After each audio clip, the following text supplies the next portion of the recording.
একটা সন্তান জন্মগ্রহণ করার পরে যখন তার বাবা মা সুখে শান্তিতে থাকে না, বাবা মার ডিভোর্স হয়ে যায় বা কোনো কারণে বাবা মার ভিতরে অশান্তি গ্যাঞ্জাম হয়ে আলাদা হয়ে যায়, তখন সেই সন্তানের যে কতটা কষ্ট হয় সেটা আসলে মুখে বলে প্রকাশ করার মতো না। আমাদের সমাজে অনেক নারীরা আছে যারা হাজারো কষ্ট, ব্যথা, যন্ত্রণা বুকে সহ্য করে মুখ বন্ধ করে সংসার করে যাচ্ছে। কেন জানেন?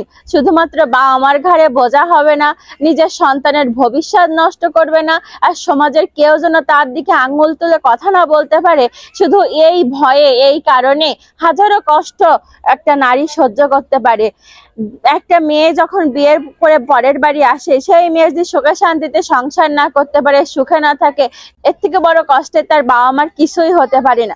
একটা বাবা তার সারা জীবনের অর্থ দিয়ে, সারা জীবনের উপার্জন দিয়ে একটা মেয়েকে পরের বাড়ি পাঠায়, শ্বশুর বাড়িতে পাঠায়, যে আমার মেয়েটা সুখে থাকবে, ভালো থাকবে, সুখে শান্তিতে সংসার করবে সেই আশায়।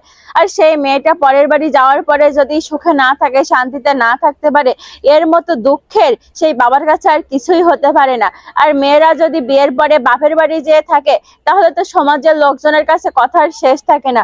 জানি জানি তুমি কেমন মেয়ে, পরের বাড়ি যেয়ে তো 2 দিনও সংসার করতে পারলে না, আবার তোমাকে বাপের বাড়ি এসে দিয়ে গেল।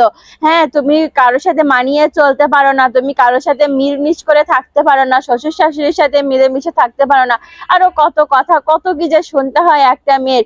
আর যদি বাপের বাড়িতে ভাই, ভাইয়ের বউ থাকে, তাহলে তো আরো বেশি সুযোগ পেয়ে যায় তারা বাবা মাকে কথা শোনানোর জন্য। জানি তো নিজের মেয়েকে কেমন শিক্ষা দিয়েছেন, যে নিজের মেয়ে তো পরের বাড়ি যায় 2 দিনও সংসার করতে পারিনি, বাপের বাড়ি এসে বসে আছে, কত রকমের কত কথা মানুষের কাছে শুনতে হয়।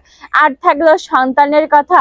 একটা সন্তান জন্মগ্রহণ করার পরে যখন তার বাবা মা সুখে শান্তিতে থাকে না, বাবা মার ডিভোর্স হয়ে যায় বা কোনো কারণে বাবা মার ভিতরে অশান্তি গ্যাঞ্জাম হয়ে আলাদা হয়ে যায়, তখন সেই সন্তানের যে কতটা কষ্ট হয় সেটা আসলে মুখে বলে প্রকাশ করার মতো না।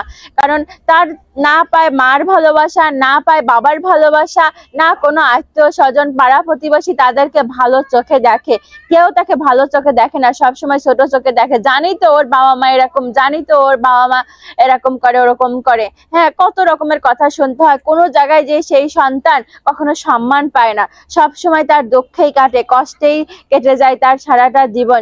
সেই সন্তান কখনো কোথাও যে ভালো কিছু করতে পারে না, সবার কাছে ছোট চোখেই থাকে।